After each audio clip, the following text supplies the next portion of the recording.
Bismillahirrahmanirrahim. Assalamualaikum warahmatullahi wabarakatuh. Waalaikumsalam warahmatullahi wabarakatuh. Alhamdulillah ya Kak ya, kita berjumpa kembali di malam hari ini dengan semangat yang lebih tinggi lagi untuk melaksanakan proses praktik atau ya praktikum tentang coaching ini. Nah, langsung saja pertama berarti saya Nisa Wulandari sebagai coachnya dan Ibu Rani Puspitasari sebagai coachinya. Baiklah Bu Rani, pada kesempatan kali ini kira-kira apa masalah yang sedang Ibu alami? Apakah itu di pembelajaran di kelas ataupun yang ada di sekolah Bu Rani? Apa kira-kira yang ingin kita selesaikan pada kesempatan kali ini, Bu? Baik, terima kasih Bu Nisa atas kesempatannya. Jadi selama ini kan yang dirasakan itu kan yang jadi masalah itu adalah hasil belajar siswa ini yang bisa dibilang itu selalu rendah gitu. Jadi hasil belajar ini belum memuaskan, belum sesuai dengan yang diharapkan. Jadi sebenarnya kalau dilihat gitu kan, kalau dari segi kemampuan siswanya itu sebenarnya mereka bisa lebih bagus lagi hasil belajarnya, tapi kenyataannya tidak gitu. Kalau kita lihat dari belajar mereka sehari-hari gitu kan, ini siswanya kayaknya mampu nih, ini bisa gitu kan. Cuman pas di hasil belajarnya nanti itu tidak sesuai dengan yang kita bayangkan, tidak sesuai dengan kita prediksikan gitu. Itu kira-kira masalahnya, Bu. Oh iya. Oh jadi yang saya tangkap dari penyampaian Bu Rani adalah rendahnya hasil belajar siswa ya Bu ya.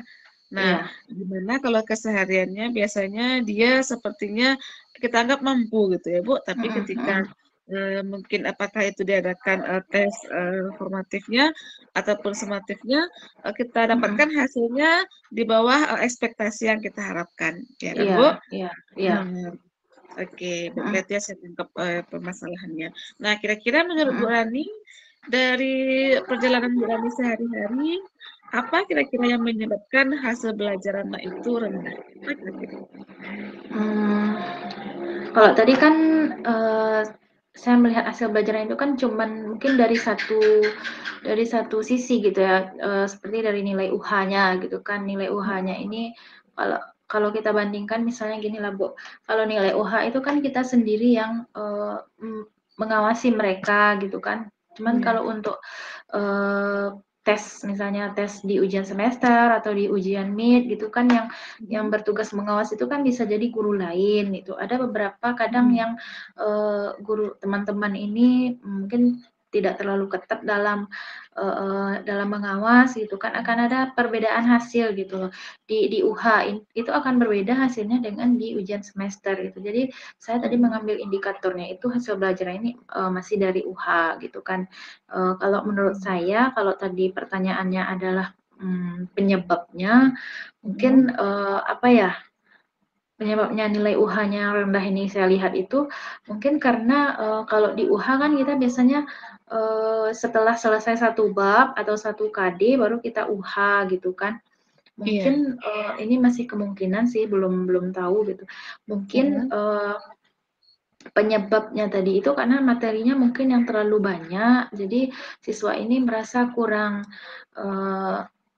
full dalam belajar di bab yang banyak itu gitu kan, di materi yang banyak, sehingga hasilnya mungkin kurang memuaskan di sana. Kemungkinan seperti itu penyebabnya, Bu. Oh iya, yang saya tangkap ini karena kalau UH itu kan materinya apa namanya itu Bu? Materinya itu kisi-kisinya itu indikator pembelajarannya itu kita tanyakan ya Bu ya. Jadi banyak jadinya sehingga mereka belum terlalu menguasai, ya kan Bu? Nah, di ujian semester kan itu banyak KD sehingga hanya poin-poin tertentu yang kita tanyakan sehingga mereka lagi kalau ada kisi-kisi kan Bu, jadi mereka lebih sudah menguasainya. Kira-kira apakah hanya itu Bu penyebabnya kira-kira mengapa nilai belajarnya itu rendah? Kemungkinan nih juga apa ya, kalau tadi kan kita mengumpulkan kalau dalam UHA itu kan kita mengumpulkan, udah beberapa materi dulu baru kita lakukan UHA gitu kan. Mungkin yang pertama tadi karena dia terlalu banyak materinya. Yang kedua itu mungkin kayak gini, kalau di saat pembelajaran gitu kan, pada saat kita tanyakan, apakah Mhm, ada yang masih belum dipahami gitu kan, biasanya mereka itu kan mhm, akan diam gitu, tidak ada yang mhm, bertanya gitu kan. Mungkin di sana juga mhm, termasuk salah satu penyebab juga sebenarnya mereka itu memang belum paham dengan materi ini, cuman mhm, karena, eee, entah malu bertanya, entah takut, entah mhm, bagaimana itu belum jelas juga, padahal sebenarnya kita, kan selalu berusaha untuk, eee, membuat pembelajaran itu menjadi yang, tidak tertekan anaknya gitu kan, iya, tidak merasa santai ya Bu takut, ya? bertanya santai Mhm, gitu. Cuman masih banyak juga, siswa itu yang terkadang, mungkin kurang pede, dalam mhm, bertanya ini, gitu kan. Kemarin pun saat belajar itu ada pengalaman juga, jadi iya, saya tanya, saya minta mereka itu untuk tampil ke depan gitu kan. Jadi, iya, pada saat akhir pembelajaran dia ngaku sama saya, "Bu, saya sebenarnya, mau kok maju, cuman tadi saya, mmm, malu sama teman yang ini," gitu. Ditunjuknyalah salah oh, satu teman yang ditunjuknya itu, yang teman ini disukainya? bukan, bukan Bukan? yang disukai, jadi temannya nih, suka apa ya, suka mengejek, suka, Oh, iya. Takut dibully mungkin menertawakan, Bu ya? kok Mhm, ditertawakan katanya takut itu. dibully mungkin, Jadi mhm, mhm, jadi, malah, "Saya sebenarnya mau tampil Bu," katanya gitu. Jadi, iya, setelah itu kan saya jadi tahu masalahnya gitu. Mungkin itu juga mhm. termasuk salah satu penyebab juga. Jadi di saat pembelajaran itu sebenarnya mereka masih belum paham, tapi malu bertanya tadi dengan beberapa sebab dan banyak sebab juga gitu. Mungkin seperti itu, Bu. Oh iya, baik ya, jadi, karena intinya kurang terbuka siswanya seperti itu ya, Bu, Iya, ya? Mereka mhm, belum mengerti, tapi mereka tidak mau menyampaikan bahwa mereka itu ingin diulang lagi, dijelaskan mungkin gitu ya, iya, Bu, ya? Heeh, mhm, mungkin itu kita, ini ya, Bu, ya, tidak hanya di sekolah ya, Bu, tapi di sekolah saya juga seperti itu. Nah, kira-kira dari permasalahan yang Ibu sampaikan tadi, nah, apa kiat-kiat atau langkah-langkah yang bisa kita lakukan sebagai guru, supaya hasil belajar anak kita itu, sesuai dengan apa yang kita harapkan? Walaupun tidak 100% ataupun tidak semuanya tuntas mungkin bisa dibilang ya, Bu, ya. Tapi kalau kita di mhm, kurikulum mereka ini kan tidak ada, yang adanya ya ketercapaian tujuan pembelajaran ya, Bu, ya. Adanya iya, berbentuk rentangan bukan berbentuk KKM. Nah, apa yang mhm, bisa kita lakukan usahanya, Bu, untuk supaya hasil belajarnya ini, tinggi lah, bisa dibilang seperti itu, ataupun baik baik kategorinya seperti heeh, itu, Bu. oke. Jadi sebenarnya, rencananya gitu kan, kalau Mhm, tadi penyebabnya itu, nilai UH-nya tadi rendah itu karena kita terlalu banyak menumpuk, materi, saya mhm, udah pernah juga mencoba, dengan mengadakan kuis di setiap akhir pembelajaran gitu kan. iya, Jadi kuis ini, kita adakan itu tetap di akhir pembelajaran, sesuai dengan materi yang kita ajarkan atau kita pelajari di hari tersebut gitu. Jadi, jadi gini Bu, mhm, karena tadi nilai UH-nya rendah itu kan, iya, jadi saya kayak merasa ada perasaan sia-sia saya melakukan UH ini gitu. Kita udah bikin soalnya susah-susah, maksudnya susah ini bukan dari segi kesukarannya ya, kita udah iya, berusaha untuk bikin tengah soal malam gitu kan, nge-print tengah soal ya, malam, memprint soal lagi gitu. mhm, Kemudian apalagi kita bikinnya, mungkin soalnya adalah bentuk pilihan ganda gitu, itu kan lebih iya, butuh usaha yang lebih lagi gitu kan. Tapi mhm, mhm, hasilnya tadi itu kita kurang memuaskan. Jadi saya mikirnya gini, jadi saya sia-sialah selama ini ya bikin yang kayak gini gitu. Jadi makanya kemarin itu, ada perasaan juga, nggak usahlah mhm, UHA lagi berarti gitu kan, ada perasaannya seperti itu. Nah kemudian saya cobalah, dengan mengadakan kuis gitu, kuis di setiap iya, akhir pembelajaran. Setelah dilakukan mhm, kuis ini, iya, kita di awal itu saya ingatkan, jadi nanti kita setelah ini kita kuis ya gitu. Kalau kita bilang seperti itu mereka akan, mulai mulai ada memusatkan, fokusnya ke mhm, pembelajaran karena nantinya tahu akan diuji di akhir gitu kan. iya, Nah, betul, kebetulan, nilai-nilai ada sih peningkatannya untuk beberapa orang ada, cuman masih, belum Heeh. semuanya, yang meningkat itu, tapi, dibanding dengan UH tadi, sudah mulai ada peningkatan gitu, Bu. Oh iya. Nah, jadi saya tangkap Bu, tadi Tante Mhm, Berani akan mengusahakan rencana aksinya itu untuk mengadakan kuis setiap akhir pembelajaran ya Bu ya, supaya mhm, anaknya itu fokus belajar dari awal sih, karena ada tantangannya nanti di akhir pembelajaran itu akan ada kuis seperti itu Bu ya.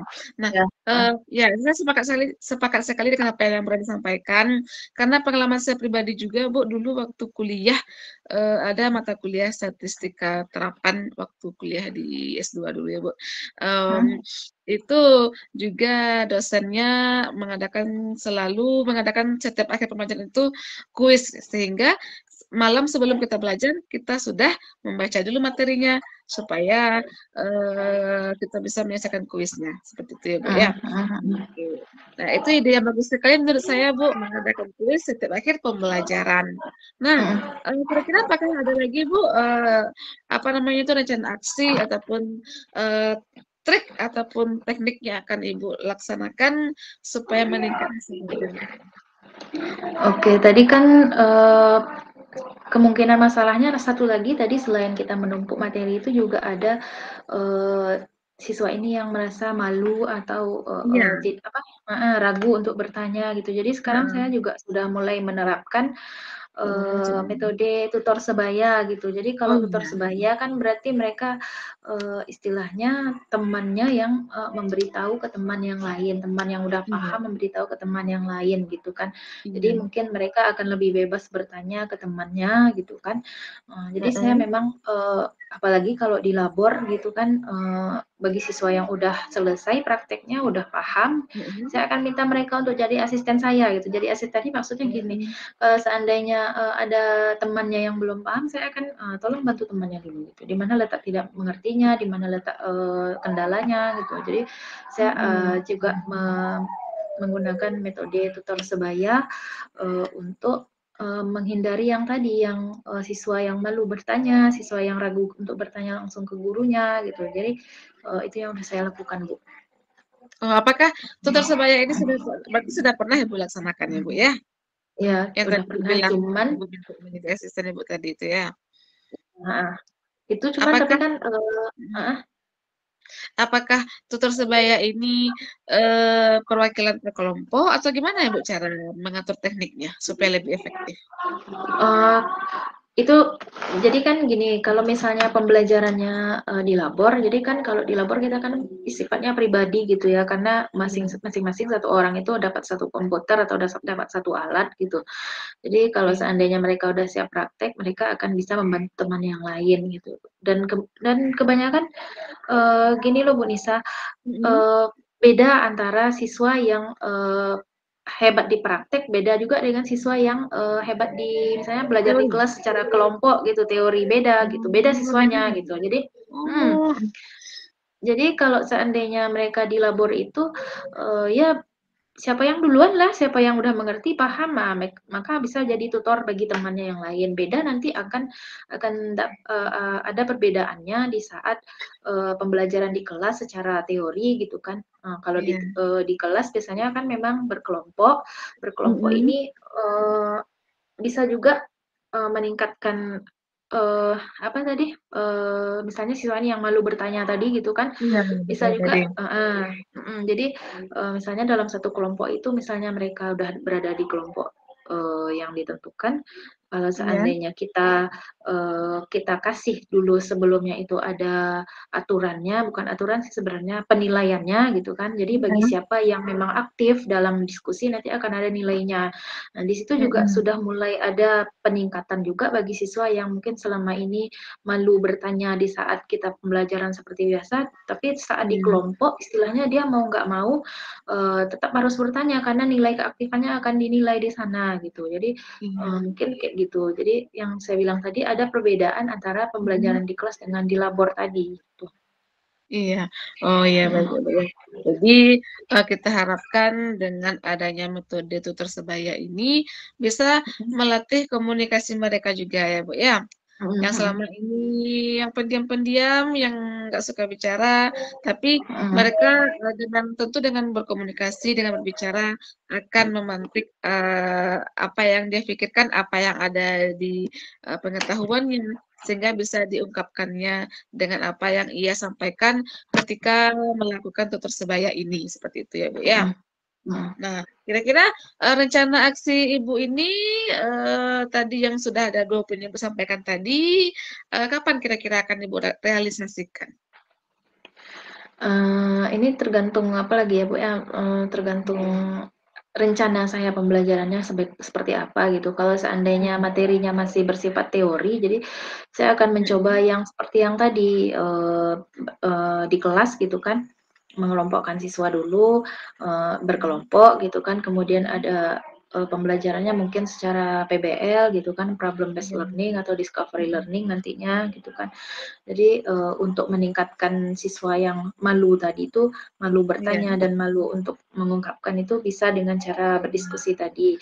Jadi, bisa juga langsung diterapkan, mhm, melaksanakan kuis di akhir pembelajaran itu, sebelumnya mungkin sebelum kita melakukan kuis bisa juga saya tambahkan dengan kita bahas bersama dulu, bahas bersama ini mungkin menyimpulkan secara bersama-sama gitu kan. mhm, Mungkin, bisa juga untuk melihat apakah siswa ini benar-benar sudah paham atau belum, atau pemahaman mereka itu memang sudah, benar atau belum. Terkadang kan begini, mhm, kalau diskusi itu terlalu ngambang dan terlalu jauh gitu kan, kadang mhm, intinya mereka belum dapat sebenarnya gitu, kebanyakan seperti itu. Jadi perlu juga kita apa, diskusikan lagi bersama, kita paskan lagi hal-hal yang mhm, belum pasnya gitu kan. Nah, setelah itu baru saya lakukan, kuis. Sehingga nanti mhm, gini, bisa mungkin ini nggak tahu juga ya, apakah nilai mhm, kuis yang kita lakukan per akhir pembelajaran itu bisa kita gabung nanti atau kita akumulasikan, kita bikin rata-ratanya bisa menjadi mhm. sebuah nilai UH atau tidak, itu juga masih masih belum bisa Pertimbangan kayak ya Bu ya? masih dipertimbangkan apakah itu bisa dijadikan seperti itu atau enggak, itu yang pertama. Yang kedua, kalau seandainya pembelajarannya di lapor, mungkin Mhm, eee, kalau tadi di kelas kan berkelompok, kalau yang di labor mungkin bisa, menggunakan metode tutor sebaya tadi untuk meningkatkan, iya, eee, motivasi siswanya, kemudian, iya, tetap di akhir pembelajaran bisa kita kasih. Saya coba juga untuk memberikan kuis gitu kan. iya, Kuisnya ini mhm, masih terkait dengan, yang dipelajari praktek pada hari itu. Kalau iya, seandainya praktek pada hari itu selesai gitu, tapi kalau nggak selesai mhm. mungkin, nggak bisa diadakan kuis di hari yang sama gitu. Oh iya ya Bu ya, heeh. Ya mungkin, yang tadi Ibu bilang pertama ada kita review dulu pelajarannya mungkin lebih ke, eee, gurunya memberikan penguatan ya Bu ya, Ah, memberikan iya, penguatan terhadap konsep mhm, yang sudah benar, yang sudah ditangkap oleh siswanya seperti itu. Bisa juga mhm, secara klasifal, secara umum, atau kita tunjuk perwakilan atau, pertama relawan dulu, kalau nggak ada relawan, kita minta, itunya refleksi juga ya, Bu, ya? Merefleksi iya, juga sebenarnya kan, mhm, mhm, itu nanti kalau ada yang salah kita betulkan konsepnya, kalau memang sudah benar berarti, kita anggap mereka sudah mengerti secara umum, tapi kita uji lagi ketika dengan kuis, seperti itu ya, Bu, ya? iya, Bu. Nah, iya. Berarti It sebenarnya, apa, yang udah dicoba dilakukan ini tinggal diteruskan gitu ya, Bu, ya? iya, Kayak yang tadi heeh, kan, tinggal diteruskan aja lagi pelaksanaan kuisnya, dengan materi pembelajarannya tadi. Tinggal, bagaimana kita menyesuaikan mungkin dengan karakteristik materinya, atau dengan pelaksanaan di lapangan bagaimananya, seperti itu ya, Bu, ya? mhm, mhm, Nah, jadi itu yang jadi itu tadi kita telah, menyusun rencana aksi ya, Bu, ya. Rencana iya, aksi yang, akan Ibu Rani jalankan ke depannya ataupun lebih kepada ya seperti semalam yang kita bicarakan keistiqomahan ya, Bu, ya, atau kayak iya, konsistenan Bu, mhm, konsisten dalam menjalankan rencana aksi yang telah kita pikirkan matang-matang dan yang akan kita jalankan demi perbaikan pembelajaran kita, ke depannya. Nah, Mhm, saya kira, untuk, apa namanya itu, proses coaching kita pada malam hari ini, saya harap kita Bu Rani juga bisa menjalankan dengan penuh tanggung jawab rencana aksinya. Nah, kita telah membahas tadi apa masalahnya dan apa juga mhm, rencana solusi dari Bu Rani sendiri yang menyampaikan. Nah, kan harapannya kalau solusinya itu dari diri kita sendiri, bisa kita lebih mempertanggungjawabkannya untuk ke depannya. Nah, sebelum saya, akhiri, apa yang, Bu Rani peroleh selama proses coaching ini ataupun refleksinya apa yang bisa Bu Rani sampaikan?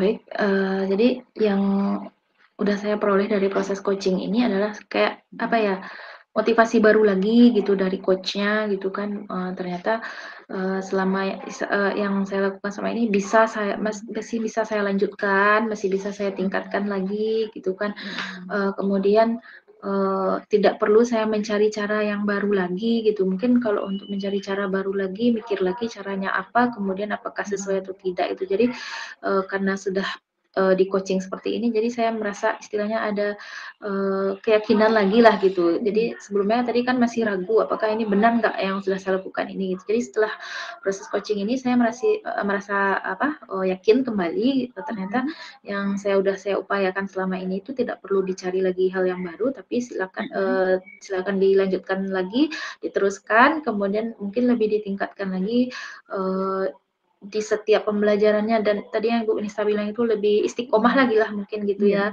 Jadi mungkin kalau benar sekarang, benar, belum di setiap pembelajaran, nah mungkin untuk mhm. kedepannya bisa untuk di setiap pembelajaran, gitu Bu. Oke oke, baik Ibu Mhm, Rani ya. Jadi demikianlah Bu Rani, atas, proses coaching kita pada malam hari ini. Senang sekali, saya juga bisa berdiskusi dengan Bu Rani, tentu kita adanya tukar pikiran dan juga tukar pengalaman, tentu kita bisa mengambil masing-masingnya, kebaikan ataupun pembelajaran dari apa yang telah kita bicarakan, ya Bu Rani ya.